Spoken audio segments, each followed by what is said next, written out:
യേശുവെ പോലെ ആകുവാൻ be like Jesus weekly devotional തോട്ട്സിലേക്ക് സ്വാഗതം.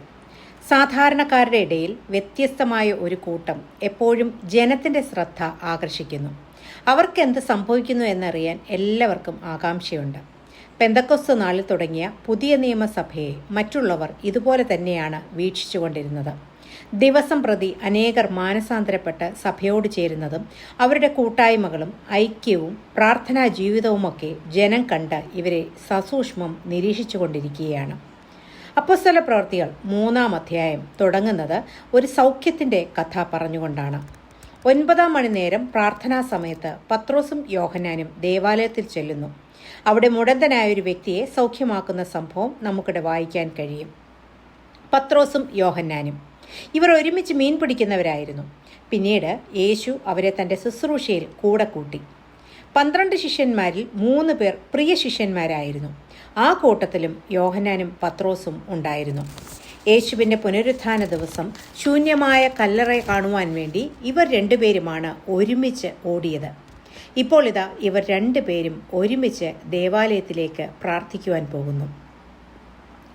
ആ പട്ടണത്തിൽ എല്ലാവർക്കും ഒരുമിച്ച് കൂടാനുള്ള ഏക സ്ഥലം ദേവാലയമായിരുന്നു. 9-ാം മണിനേരം പ്രാർത്ഥിക്കാൻ പോകുന്ന ജനക്കൂട്ടത്തോട് യേശു തന്നെ ക്രിസ്തു അല്ലെങ്കിൽ മശിഹ എന്ന് പറയാനായിരിക്കും പത്രോസും യോഹന്നാനും പോയത്. ദേവാലയത്തിൻ്റെ വാതിലിൻ്റെ പേര് സുന്ദര കവാടം എന്നായിരുന്നു. പ്രസിദ്ധമായ കൊരിന്ത്യൻ വെള്ളോടുകൊണ്ട് പണിതതാകിയാൽ ഇത് മറ്റുള്ള കവാടങ്ങളെക്കാൾ സുന്ദരമായിരുന്നു. അതിനാലാണ് ഈ പേര് വന്നത്. സുന്ദരമായ ഈ വാതിലിൻ്റെ മുമ്പിൽ ജീവിതം മുഴുവൻ മുടന്തനായ ഒരു വ്യക്തി ഭിക്ഷ യാചിച്ചുകൊണ്ടിരുന്നു. ഇദ്ദേഹം ജനിച്ചപ്പോൾ മുതൽ അമ്മയുടെ ഗർഭം മുതൽ മുടന്തനായിരുന്നു. 40-ലധികം വയസ്സുള്ള ഈ മനുഷ്യൻ ജനിച്ചപ്പോൾ അവൻ്റെ പാദങ്ങളും കണങ്കാലുകളും വളർച്ചയെത്തിയിരുന്നില്ല. എഴുന്നേറ്റ് നിൽപ്പാനോ നടക്കുവാനോ കഴിഞ്ഞിരുന്നതുമില്ല. ഇന്നും വൈദ്യശാസ്ത്രം ഇത്രയും പുരോഗമിച്ചിട്ടും മുടന്തനായ ഇത്രയും പ്രയാസമുള്ള ഒരു വ്യക്തിക്ക് മുടന്തനായി തന്നെ ജീവിതാവസാനം വരെ കഴിയേണ്ടതായി തന്നെ വരും. ഈ വർഷങ്ങളൊക്കെയും അവൻ്റെ കാൽ അവൻ ഉപയോഗിച്ചിട്ടേയില്ല. മസിലുകൾ വളർന്നിട്ടില്ല, ശക്തി പ്രാപിച്ചിട്ടില്ല. ഈ മനുഷ്യൻ്റെ ഈ അവസ്ഥ കണ്ട് ദയ തോന്നി ചിലർ കൊടുക്കുന്ന നാണയങ്ങൾ അവൻ്റെ ജീവിത ചെലവിന് സഹായമായി തീർന്ന ദിനങ്ങളായിരുന്നു ഈ ദിവസങ്ങളൊക്കെ. ഈ മനുഷ്യൻ വർഷങ്ങളായി അവിടെ ഇരിക്കുന്നവനാകിയാൽ യേശുവും ശിഷ്യന്മാരുമൊക്കെ ഇതിനു മുമ്പ് ഒരു 100 പ്രാവശ്യമെങ്കിലും അതുവഴി കടന്നു പോയിട്ടുണ്ടാകാം. എന്നാലും അന്നൊന്നും അവൻ സൗഖ്യമായില്ല. എന്നാൽ ഇന്ന് അവൻ സൗഖ്യം പ്രാപിച്ചു. ആയതിനാൽ ഇവൻ്റെ സൗഖ്യം ഈ ദിവസത്തേക്ക് ദൈവം മാറ്റിവെച്ചതാണ് എന്ന് നമുക്ക് ചിന്തിക്കാം. കാരണം ജനത്തിനിവൻ ദീർഘനാളായി ഇവിടെ കിടന്നിരുന്നവൻ എന്ന് അറിയാമായിരുന്നു. അവൻ്റെ ശരീരത്തിൻ്റെ അവസ്ഥ കണ്ട ഒരാൾക്ക് അവൻ സൗഖ്യമാകുവാൻ സാധ്യത ഒട്ടുമില്ലാത്ത വ്യക്തിയാണ് എന്ന് മനസ്സിലായി. സൗഖ്യത്തെ നിഷേധിക്കുവാൻ അവർക്കാർക്കും കഴിയുകയുമില്ലായിരുന്നു. ഇത്ര വലിയ പുരുഷാരത്തിൻ്റെ നടുവിൽ വെച്ച് ഈ മനുഷ്യനുണ്ടായ സൗഖ്യം യേശു ദൈവപുത്രനെന്ന് ബോധ്യപ്പെടുത്താൻ ഉതകുന്നതായ വീര്യപ്രവൃത്തി തന്നെയായിരുന്നു. നമുക്കറിയാം, ആ മുടന്തൻ്റെ ആ ദിവസം തുടങ്ങിയത് മറ്റു ദിവസത്തെ പോലെ തന്നെയായിരുന്നു.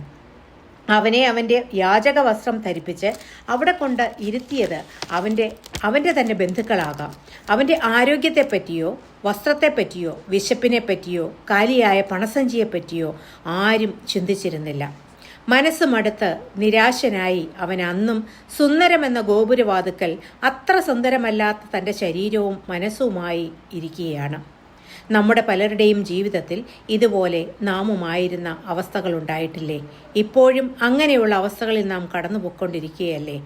നമ്മുടെ പുറമേ നിന്ന് കാണുന്നവർക്ക് പോലും നമ്മോട് ദയ തോന്നാത്ത രീതിയിൽ നാം സൗഖ്യമില്ലാതെ മനസ്സുമടുത്ത് ഇരുന്ന അനുഭവം ഉണ്ടായിട്ടില്ലേ? പ്രതീക്ഷയ്ക്കൊട്ടും വകയില്ലാതെ ഈ അവസ്ഥയിൽ തന്നെ ഞാൻ മരിക്കേണ്ടി വരും, എനിക്കിനി ഒരു ഉയർച്ച ഉണ്ടാകുകയില്ല, കരകയറാൻ സാധ്യത ഒട്ടുമില്ല എന്നൊക്കെ പറഞ്ഞ് നിരാശയുടെ പടുകുഴിയിലാണോ നിങ്ങൾ? ഭാരപ്പെടേണ്ട. നിനക്കായി ഒരു ദിവസം ദൈവം ഒരുക്കി വച്ചിട്ടുണ്ട്. എന്തെങ്കിലും കിട്ടുമെന്ന് അവൻ കരുതി പത്രോസിനോടും യോഹന്നാനോടും ഭിക്ഷ ചോദിച്ചു. അവർ അവനെ ഉറ്റുനോക്കി. സാധാരണയായി ഒരു മുടന്തനാണ് കടന്നു പോകുന്നവരെ നോക്കുന്നത്.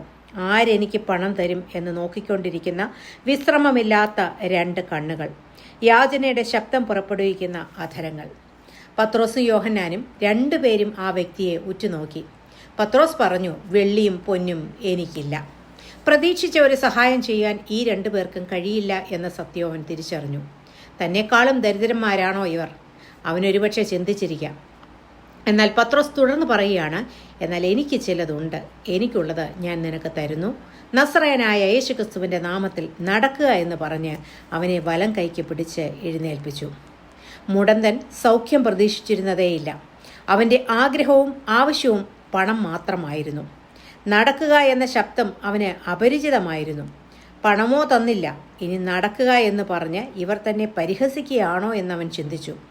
യേശുവിനെ പറ്റിയോ യേശു സൗഖ്യമാക്കുമെന്നോ ഒക്കെ അവന് കേട്ടുകേൾവി പോലും ഒരുപക്ഷെ ഇല്ലായിരുന്നിരിക്കാം. യേശുവിൻ്റെ നാമത്തിലാണ് പത്രോസും യോഹന്നാനും ആ മുടന്തനെ സൗഖ്യമാക്കിയത്.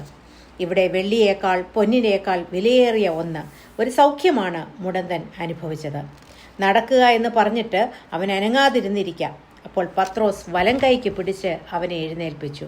ക്ഷണത്തിൽ അവൻ്റെ കാലും നെരിയാണിയും ഉറച്ചു. വർഷങ്ങളായി ഉപയോഗിക്കാതിരുന്ന കാലുകൾ, പേശികൾക്ക് ഉറപ്പും ശക്തിയും ലഭിച്ചു. അതവന് അത്യത്ഭുതമായി മാറി. കണ്ടവർക്ക് അതിനപ്പുറം അത്ഭുതമായി മാറി.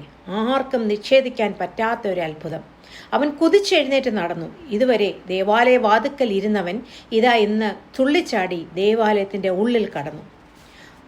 ഒരു കുഞ്ഞ് നടക്കുവാൻ പഠിക്കുന്നത് ഏകദേശം 1 വയസ്സാകുമ്പോഴാണ്.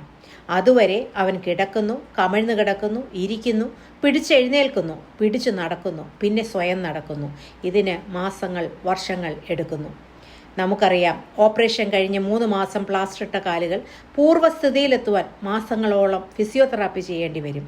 എന്നാൽ ഇവിടെ ഒരു ഓപ്പറേഷനും തെറാപ്പിയും ഒന്നുമില്ലാതെ തന്നെ ഈ മനുഷ്യൻ സൗഖ്യമായി. ശരീരം സൗഖ്യമില്ലാതിരിക്കുമ്പോൾ മനസ്സും സൗഖ്യമില്ലാതാകും. നിരാശ നമ്മെ കാർന്നു തിന്നും. എന്നാൽ ശരീരത്തെയും മനസ്സിനെയും സൗഖ്യമാക്കുവാൻ നമ്മുടെ കർത്താവായ യേശുവിൻ്റെ നാമത്തിന് കഴിയും. തനിക്ക് ലഭിച്ച സൗഖ്യത്തിൽ അവൻ ദൈവത്തിന് പുകഴ്ച കൊടുത്തുകൊണ്ട് സൗഖ്യത്തിൻ്റെ യഥാർത്ഥ ഉറവിടം അവൻ തിരിച്ചറിഞ്ഞു. നാളിതുവരെയും ആലയത്തിൻ്റെ വാതുക്കലിരുന്ന് എല്ലാവരും യാഗമർപ്പിക്കാൻ പോകുന്നതും പ്രാർത്ഥനാ ശബ്ദവും ഒക്കെ കണ്ടിട്ടും കേട്ടിട്ടും അവൻ തൻ്റെ സൗഖ്യത്തിനായി പ്രാർത്ഥിച്ചോ ഇല്ലയോ എന്ന് നമുക്കറിയില്ല. ഒരുപക്ഷെ പ്രാർത്ഥിച്ചു മടുത്തതായിരിക്കാം. ഇനി പ്രാർത്ഥിക്കുന്നില്ല എന്ന് പറഞ്ഞ് ആലയ വാതുക്കൽ ഇരിക്കുന്നത് ഒരു ധനസമ്പാദന മാർഗമായി മാത്രം കണ്ടതാകാം. ആലയത്തിൽ അധിവസിക്കുന്ന ദൈവിക സാന്നിധ്യം കാണാതെ പോയെങ്കിലും ആലയവാതുക്കൽ ഇരിക്കുന്ന ഈ മുടന്തനെ ദൈവം കണ്ടു. ദൈവപ്രവർത്തിക്കായി അവനെ മുന്നമേ അറിഞ്ഞ് ഒരുക്കി വച്ചിരുന്നു. അന്ന് രാവിലെ വരെയുള്ള അവൻ്റെ അവസ്ഥ മാറി. പ്രിയ പൈതലെ, യേശുവിൻ്റെ നാമത്തിൽ നിന്നിൽ മാനസാന്തരവും വിശ്വാസവും വിടുതലും ഉണ്ടാകുമ്പോൾ നിന്റെ ശാരീരിക അവസ്ഥ മാറും, മാനസിക അവസ്ഥ മാറും, പാപ അവസ്ഥ മാറും, ഇരിപ്പിടം മാറും, നടപ്പ് മാറും.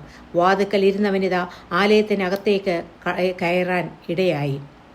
അതുപോലെ നിരാശയിലിരുന്ന അവൻ നടന്നും തുള്ളിയും ദൈവത്തെ സ്തുതിച്ചു.